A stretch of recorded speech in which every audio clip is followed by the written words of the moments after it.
하얀 피의 남자. 피가 아니라 우유였습니다. 하늘을 향해 솟구친 그것은 붉지 않았으며 뜨겁지도 않았습니다. 하얗고 고요했고 마치 세상의 모든 소음을 단번에 삼켜버리는 것 같았습니다. 형장에 모인 수백 명의 사람들이 그 순간 아무 말도 하지 못했습니다. 눈을 의심하며 서로의 얼굴을 바라보고 그러다 천천히 하나씩 무릎을 꿇기 시작했습니다. 그 자리에서 죽은 사람은 단 한 명이었으나 그날 태어난 믿음은 이후 1000년을 살아남았습니다. 지금으로부터 약 1500년 전, 서기 527년, 신라. 이 나라에서는 아직 부처의 이름을 입에 올리는 것조차 목숨을 건 일이었으며 새로운 신앙은 뿌리내린 땅조차 얻지 못한 채 탄압받고 있었습니다. 그러나 한 청년이 있었습니다. 그는 왕의 곁에서 일했고 신분도 있었으며 앞날도 밝았습니다. 모든 것을 가진 사람이었고 그래서 더욱 모든 것을 버릴 수 있었던 사람이었습니다. 그의 이름은 이차돈. 지금부터 그 이야기를 시작하겠습니다. 그리고 한 가지 먼저 경고합니다. 이 이야기는 단순한 역사가 아닙니다. 한 인간이 얼마나 순수하게, 얼마나 철저하게 믿음 하나를 위해 자신의 전부를 내던질 수 있는지에 관한 이야기입니다. 어둠 속에 신라는 아름다운 나라였습니다. 경주 분지를 감싸는 토암산의 능선은 사계절 안개를 품었고 형산강의 물결은 맑아 하늘을 담았으며 벼가 익는 가을이면 들판이 황금빛으로 물들었습니다. 그러나 그 아름다운 땅 위에서 사람들은 지독히도 오래된 두려움을 안고 살았습니다. 토착신들, 조상의 혼령, 하늘과 땅과 물을 지배한다는 무수한 신령들. 신라 사람들은 태어나는 순간부터 그것들과 거래를 맺어야 했으며 죽는 순간에도 그 거래가 끝나지 않는다고 믿었습니다. 그 세계에서 불교는 이단이었습니다. 이미 고구려는 372년에 백제는 384년에 불교를 공인한 지 오래였으나 신라는 달랐습니다. 귀족들은 새로운 종교가 자신들의 권위를 흔들 것을 두려워했고 백성들은 낯선 신이 조상의 신들을 화나게 할 것이라 염려했습니다. 버풍왕이 즉위한 것은 바로 그 긴장의 한복판이었습니다. 왕의 눈은 멀리 보고 있었습니다. 삼국이 서로 이를 갈며 대치하는 이 시대에 단순한 무력만으로는 신라가 살아남을 수 없다는 것을 알았습니다. 백성의 마음을 하나로 묶을 무언가, 왕권을 신성하게 만들어줄 무언가, 그것이 필요했습니다. 불교는 그 답이 될 수 있었습니다. 하지만 귀족들의 반발은 산처럼 높았습니다. 그들은 왕의 면전에서도 물러서지 않았습니다. 전하, 이 나라의 산천신과 조상신들이 우리를 지켜왔습니다. 감히 낯선 오랑캐의 신을 들여온다면 천지가 노하고 백성이 뒤집어질 것입니다. 왕은 그 말을 듣고 침묵했습니다. 그는 화를 내지 않았습니다. 다만 마음속 어딘가가 무너지는 것을 느꼈습니다. 안다. 알고 있다. 그러나 이대로는 안 된다. 왕은 결정을 내리지 못했습니다. 몇 해가 흘렀습니다. 그 사이 불법을 따르던 몇몇 승려들은 잡혀 죽었으며 몰래 불경을 읽던 백성들은 채찍을 맞았고 사찰을 세우려는 시도는 번번이 귀족들의 손에 막혔습니다.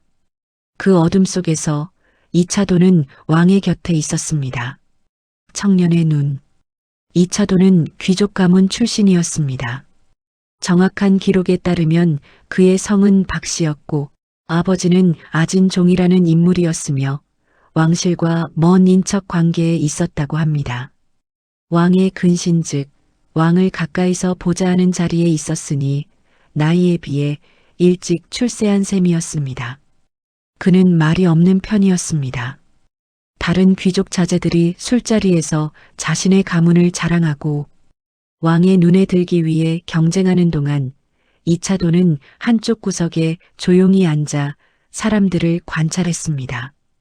무엇이 이 나라를 움직이는지, 무엇이 사람들을 두렵게 만드는지, 무엇이 왕의 마음을 막고 있는지, 그리고 그는 알았습니다. 왕이 원하는 건 증거야. 사람들을 설득할 수 있는 증거, 말이 아니라 눈으로 볼 수 있는 무언가. 어느 날 밤 이차도는 홀로 절터 앞에 섰습니다. 귀족들이 공사를 막아 반쯤 허물어진 그 자리에는 잡초만 무성했고 달빛만이 그 위에 고요히 흘렀습니다. 그는 오랫동안 서 있었습니다. 여기에 사찰이 세워진다면, 이 땅에 부처님의 가르침이 뿌리를 내린다면, 그게 가능하다면 나 하나쯤이야. 그날 밤 이차도는 결심했습니다. 아직 구체적인 방법도 없었고 결과도 알 수 없었습니다. 그러나 그는 이미 마음의 문을 닫았습니다. 뒤돌아보지 않겠다는 문을. 며칠 뒤 이차도는 왕을 독대했습니다. 그것은 신하가 왕에게 청하는 아련이 아니었습니다. 왕이 오랫동안 고민하던 무언가에 대한 대답을 이차돈이 가지고 온 것이었습니다. 전하, 제게 한 가지 방법이 있습니다. 왕이 천천히 고개를 들었습니다. 말해보아라. 이차돈은 잠시 눈을 감았습니다. 그리고 입을 열었습니다. 전하께서 저를 죽이시면 됩니다. 왕궁 안에 깊은 침묵이 내려앉았습니다. 이차돈이 무릎을 꿇고 조용히 덧붙였습니다. 저의 죽음이 이 나라의 믿음을 바꿀 것입니다. 왕의 침묵, 다시 말해보아라. 방금 내가 한 말을. 전하께서 저를 처형하십시오. 그러면 기적이 일어날 것입니다. 그 기적을 본 백성들이, 그 기적을 본 귀족들이 더는 불교를 막지 못할 것입니다. 버풍왕의 표정이 굳었습니다. 이 아이가 제정신인가? 지금 스스로 죽겠다는 말을 하고 있는 건가? 기적이 일어난다는 보장이 어디 있느냐? 보장은 없습니다. 왕이 눈을 가늘게 떴습니다. 그러나 전하, 기적이 일어나지 않는다 해도 사람이 죽어서 이 나라의 불법이 뿌리를 내릴 수 있다면 그 죽음은 헛된 것이 아닙니다. 왕은 오랫동안 이차돈을 바라보았습니다. 그 눈 속에서 무언가가 흔들렸습니다. 왕으로서의 냉정함과 인간으로서의 미안함이 뒤섞이는 것을 이차돈은 느꼈습니다. 전하는 나쁜 분이 아니야. 그래서 더 괴로울 거야. 내 청을 들어주는 게 옳은 일인지 그른 일인지 판단이 서지 않으시겠지. 이차돈이 왕에게 제안한 계획은 간단하면서도 치밀했습니다. 먼저 이차돈 본인이 왕의 명령을 위조합니다. 왕이 사찰 건립을 명했다는 거짓 왕명을 만들어 공사를 강행합니다. 그러면 귀족들이 격분하여 왕에게 달려올 것이며 왕은 그 자리에서 이차돈을 체포해 처형하면 됩니다. 왕은 당황스러운 얼굴로 물었습니다. 그래서 내가 죽으면 그게 전부냐? 그것으로 귀족들이 물러선다고? 아닙니다. 제가 죽을 때 기적이 일어날 것입니다. 저는 그것을 믿습니다. 왕은 잠시 할 말을 잃었습니다. 믿는다고? 이차돈 예. 전하, 제가 죽는 그 순간 하늘이 응답할 것입니다. 그것이 진리라면 진리는 반드시 자신을 드러냅니다. 그 말을 듣고 왕은 눈을 감았습니다. 고개를 들지 않았습니다. 오랫동안 이 아이는 두렵지 않은 건가? 아니면 두려움을 넘어선 건가? 왕의 허락을 받은 이차돈은 움직이기 시작했습니다. 그는 신중했습니다. 서두르지 않았으며 누구에게도 자신의 계획을 내비치지 않았습니다. 동료 관리들과 대화할 때는 평소처럼 웃었고 왕의 면전에서는 여전히 충직한 신하의 모습을 유지했습니다. 마음속 깊은 곳에서 무언가가 조용히 타오르고 있었지만 겉으로는 아무것도 달라진 것이 없었습니다. 그리고 어느 날 아침 이차돈은 거짓 왕명을 작성했습니다. 버풍왕의 명으로 청경림의 사찰을 건립한다. 공사는 즉시 시작한다. 그 문서를 들고 공사 현장에 나타난 이차돈의 모습을 본 사람들은 처음에 의아해했습니다. 귀족들이 막아놓은 그 터에 다시 공사꾼들이 모이기 시작했고 흙이 파헤쳐지고 목재가 실려들기 시작했습니다. 소문은 빠르게 퍼졌습니다. 이게 무슨 짓이냐? 왕명이라 하였느냐? 그렇습니다. 전하의 명을 받들어 청경림의 불사를 일으킵니다. 그 왕명을 직접 들었느냐? 어느 자리에서? 어느 날에? 이차돈은 대답하지 않았습니다. 그것으로 충분했습니다. 귀족들은 왕궁으로 달려갔습니다. 흙먼지를 일으키며 노한 얼굴로 왕은 귀족들의 고발을 들었습니다. 버풍왕은 오래 침묵했습니다. 귀족들이 목청을 높이며 이차돈을 규탄하는 동안 왕의 눈은 그들 너머 어딘가를 보고 있었습니다. 표정은 차가웠고 손은 팔걸이에 고요히 놓여 있었습니다. 그것이 더 무서웠습니다. 노하지 않는 왕보다 무서운 것은 없습니다. 이차돈을 데려오라. 이차돈이 끌려왔습니다. 그는 저항하지 않았습니다. 고개를 들고 있었으며 눈빛은 흔들리지 않았습니다. 내가 왕명을 위조했느냐? 그렇습니다, 전하. 그 말이 떨어지는 순간 조정이 들끓었습니다. 귀족들이 일제히 사형을 요구했습니다. 왕은 그 소리를 들으면서도 여전히 이차돈을 바라보고만 있었습니다. 전하, 제발 눈을 돌리지 마세요. 끝까지 보아주세요. 제 죽음을. 버풍왕이 천천히 입을 열었습니다. 법을 어긴 자는 법대로 다스려야 하느니라. 이차돈을 처형하라. 그 말이 끝나는 순간 왕의 눈에서 무언가가 흘렀습니다. 그것이 눈물인지 아니면 단순한 피로인지 아무도 확인하지 않았습니다. 확인할 용기가 없었습니다. 왕이 울고 있었기 때문에. 처형 전날 밤. 처형은 다음 날 새벽으로 정해졌습니다. 이차돈은 그날 밤을 감옥에서 보냈습니다. 좁은 방 안에서 무릎을 꿇고 손을 모으고 눈을 감고 있었습니다. 간수들은 그를 보며 이상하다고 생각했습니다. 아무것도 먹지 않았으나 편안해 보였고 두려움에 떠는 기색이 전혀 없었기 때문입니다. 한 늙은 간수가 다가와 조용히 물었습니다. 무섭지 않으냐? 무섭습니다. 간수가 눈을 가늘게 떴습니다. 예상하지 못한 대답이었습니다. 하지만 두려움은 오래가지 않습니다. 내일이 지나면 사라질 테니까요. 간수는 아무 말도 하지 못하고 물러났습니다. 일막 마지막 밤. 이차돈은 그날 밤 많은 것들을 생각했습니다. 어린 시절을 생각했습니다. 경주 남산 기슭에 있는 집에서 어머니가 저녁을 부르는 소리, 형산강가에서 물고기를 잡다 발을 미끄러뜨렸던 어느 여름날, 처음으로 불경을 접했을 때의 그 낯선 떨림. 나는 왜 그때 그 말에 마음이 흔들렸을까? 모든 것은 흘러간다. 집착하지 말라. 그 말 한마디가 내 평생을 바꿔버렸다. 그는 후회하지 않았습니다. 다만 한 가지만이 마음에 걸렸습니다. 기적이 일어나지 않는다면, 내가 그저 왕명을 위조한 반역자로 기록된다면, 그리고 아무것도 바뀌지 않는다면. 그러나 그는 그 생각을 더 이어가지 않았습니다. 눈을 뜨고 천장을 바라보고 천천히 숨을 내쉬었습니다. 상관없어. 내가 믿는 것이 진리라면 진리는 사라지지 않아. 내가 죽어도 내가 잊혀도 진리는 남는다. 새벽동이 트기 직전 이차돈에게 뜻밖의 방문자가 찾아왔습니다. 왕의 심부름꾼이었습니다. 품 안에서 꺼낸 것은 작은 비단 보자기였고 그 안에는 빛이 바랜 불상 하나가 들어 있었습니다. 전하께서 드리라 하셨습니다. 아무 말씀도 없으셨습니다. 이차돈은 그 불상을 두 손으로 받았습니다. 손바닥이 떨렸습니다. 처음으로 오직 그 순간만.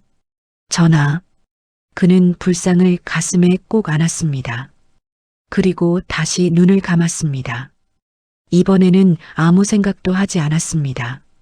그저 조용히 그 무게를 느꼈습니다. 해가 떴습니다. 처형 소식은 밤사이 경주 전역에 퍼졌습니다. 이른 아침부터 사람들이 형장 쪽으로 몰려들기 시작했습니다. 단순한 호기심도 있었고 격렬한 반감도 있었습니다. 불법을 퍼뜨리려다 왕명을 위조한 자라는 소문도 있었고 왕이 직접 눈물을 흘렸다는 소문도 함께 돌았습니다. 귀족들은 앞자리를 잡았습니다. 그들의 표정은 단단했습니다. 이 처형이 끝나면 불교 문제도 함께 끝날 것이라 믿었기 때문입니다. 백성들은 그 뒤에 섰습니다. 어떤 이는 팔짱을 끼었고 어떤 이는 아이를 어깨에 올려 세웠습니다. 어떤 노파는 두 손을 모은 채 눈을 감고 있었는데 그것이 이차돈을 위한 기도인지 토착신에게 올리는 기원인지는 알 수 없었습니다. 그리고 이차돈이 끌려 나왔습니다. 걸음이 느리지 않았습니다.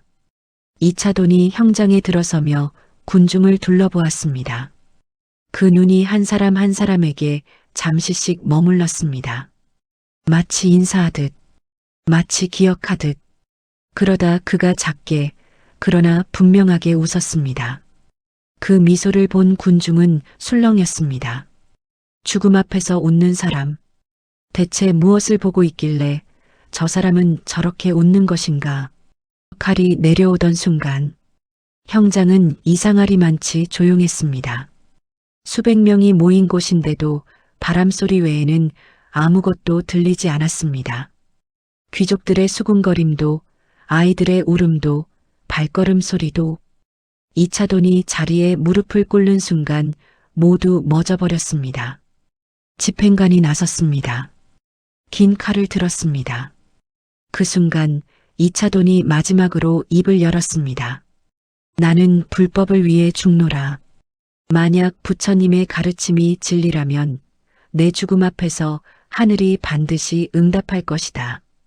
군중이 웅성거렸습니다. 저자가 끝까지 헛소리를 하는구나. 빨리 끝내라. 이 소동을 마무리 짓자. 집행관이 칼을 들었습니다. 이차돈은 눈을 감지 않았습니다. 고개를 숙이지도 않았습니다. 정면을 바라보았습니다. 정확히는 하늘을 바라보았습니다. 구름이 없었고 봄 햇살이 한없이 맑게 내려오고 있었습니다. 아름답다. 이 세상이. 그것이 이차돈의 마지막 생각이었습니다. 집행관의 손목에 힘이 들어갔습니다. 군중은 숨을 참았습니다. 귀족들은 눈을 가늘게 떴습니다. 어딘가에서 한 아이가 어머니의 옷소매를 꽉 붙잡았습니다. 칼이 떨어졌습니다. 그 다음 순간 붉은 것이 나오지 않았습니다. 하얀 것이 마치 샘물이 솟구치듯 마치 구름이 터지듯 하늘을 향해 치솟았습니다. 삼국유사는 기록합니다. 목이 잘리는 그 순간 피가 아닌 흰젖, 즉 우유빛깔의 액체가 하늘로 솟구쳤다고. 그것을 본 사람들이 일제히 멈추었다고. 하늘이 어두워졌다가 밝아졌다고. 꽃비가 내렸다고. 1500년이 지난 지금 우리는 그 기록이 사실인지 아닌지 알 수 없습니다. 그러나 한 가지만은 분명합니다. 그 자리에 있었던 수백 명의 사람들은 그 이후 완전히 다른 사람이 되었습니다. 처음 무릎을 꿇은 것은 어린 아이를 안고 있던 한 여인이었습니다. 그 다음은 뒤편에 서 있던 한 농부였습니다. 그 다음은 파도가 퍼지듯 군중이 무너졌습니다. 비웃던 사람들이 멈추었고 팔짱을 끼던 이들이 팔을 내렸으며 굳게 서 있던 귀족들의 다리가 천천히 꺾이기 시작했습니다. 이게 무슨... 그는 더 이상 말을 잇지 못했습니다. 눈물이 흘렀습니다. 본인도 모르는 사이에 그 혼란 속에서 왕의 전령이 형장으로 달려왔습니다. 전령이 외쳤습니다. 전하께서 몸소 오신다고. 왕이 가마를 버리고 걸어서 형장으로 오고 있다고. 군중이 갈라졌습니다. 그리고 멀리서 왕이 혼자 걸어오는 모습이 보였습니다. 신하도 없이, 경호도 없이, 손에 아무것도 들지 않은 채 눈이 붉었습니다. 한 사람의 죽음이 바꾼 것들, 왕이 형장에 도착했을 때 아무도 말을 하지 않았습니다. 버풍왕은 군중 사이를 천천히 걸어 이차돈이 있던 자리 앞에 섰습니다. 무릎을 꿇지는 않았습니다. 왕이었으니까요. 그러나 고개는 숙였습니다. 깊이 그 모습을 본 귀족들은 아무 말도 할 수 없었습니다. 왕이 울고 있었기 때문입니다. 이후의 신라. 이차돈의 처형 이후 신라는 빠르게 바뀌었습니다. 귀족들의 반발은 사실상 사라졌습니다. 그들은 형장에서 본 것을 부정할 수 없었으며 설령 부정하고 싶었다 해도 이미 민심이 기울어 있었습니다.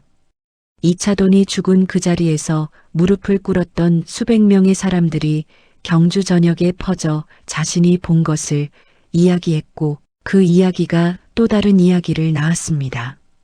버풍왕은 528년 마침내 불교를 국가 종교로 공인했습니다. 이차돈의 처형이 있은 지 불과 1년 만의 일이었습니다. 청경림에는 사찰이 세워졌습니다. 그 이름은 흑륜사, 신라 최초의 공식 사찰이었습니다. 그 사찰은 지금 남아있지 않습니다. 오랜 세월 속에 허물어지고 터만 남아있으며 그 터조차 지금은 잡초와 유리 조각들이 뒤섞인 빈 땅입니다. 그러나 그 이야기는 남아있습니다. 이차돈의 이름이 역사에 기록된 것은 삼국유사 덕분입니다.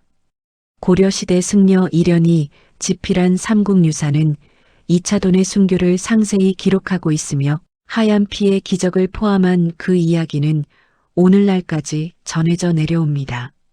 또한 이차돈의 순교비가 발견되었는데 현재 국립경주박물관에 보관된 이 비석에는 이차돈의 모습과 목이 잘린 장면이 새겨져 있으며 잘린 목에서 솟구치는 흰 액체가 선명하게 조각되어 있습니다. 그 비석은 만들어진 지 1000년이 넘었지만 지금도 선명합니다. 이차돈이 23살에 죽었다는 기록이 있습니다. 23살. 그 나이에 자신의 죽음을 설계하고 계획을 실행에 옮기고 형장에서 웃으며 하늘을 바라보았습니다. 그는 두려웠을 것입니다. 당연히. 그러나 두려움보다 더 큰 무언가가 있었습니다. 그것이 신앙이었고 그 신앙이 한 나라를 바꿨습니다. 이 이야기를 전하며 한 가지 질문을 드리고 싶습니다. 이차돈이 죽음 앞에서 가진 것은 단 하나였습니다. 증명되지 않은 믿음, 기적이 일어날 것이라는 보장도 없었고 자신이 기억될 것이라는 약속도 없었습니다. 다만 자신이 옳다고 믿는 것을 위해 모든 것을 내놓았습니다. 우리는 오늘을 살며 얼마나 많은 것에 집착합니까? 체면, 재산, 타인의 시선, 안전한 내일. 그것들을 잃지 않으려 얼마나 많은 진실을 외면합니까? 이차돈은 그 반대였습니다. 그는 잃는 것을 두려워하지 않았습니다. 진실을 향해 걸어가면서 잃어야 할 것들을 하나씩 내려놓았습니다. 마지막에 남은 것은 목숨뿐이었고 그것마저 내놓았습니다. 그리고 그 자리에서 기적이 일어났습니다. 기적이 먼저였을까요? 아니면 믿음이 먼저였을까요? 흑륜사의 종소리는 더 이상 들리지 않습니다. 그 사찰도, 그 종도, 그 땅도 이제 남아있지 않습니다. 그러나 이차돈이 죽으며 남긴 것은 사라지지 않았습니다. 그것은 건물이 아니었고 비석이 아니었으며 기록도 아니었습니다. 그것은 한 인간이 가질 수 있는 가장 조용하고 가장 강한 것이었습니다. 확신, 자신이 옳다는 것에 대한 증명되지 않아도 흔들리지 않는 확신. 그 확신이 하나의 죽음을 만들었고 그 죽음이 하나의 나라를 바꾸었으며 그 나라가 천년의 문화를 만들었습니다. 당신이라면 어디까지 내놓을 수 있습니까? 이차도는 대답했습니다. 말이 아니라 행동으로. 그리고 그 대답은 지금도 경주의 땅 어딘가에 새겨져 있습니다.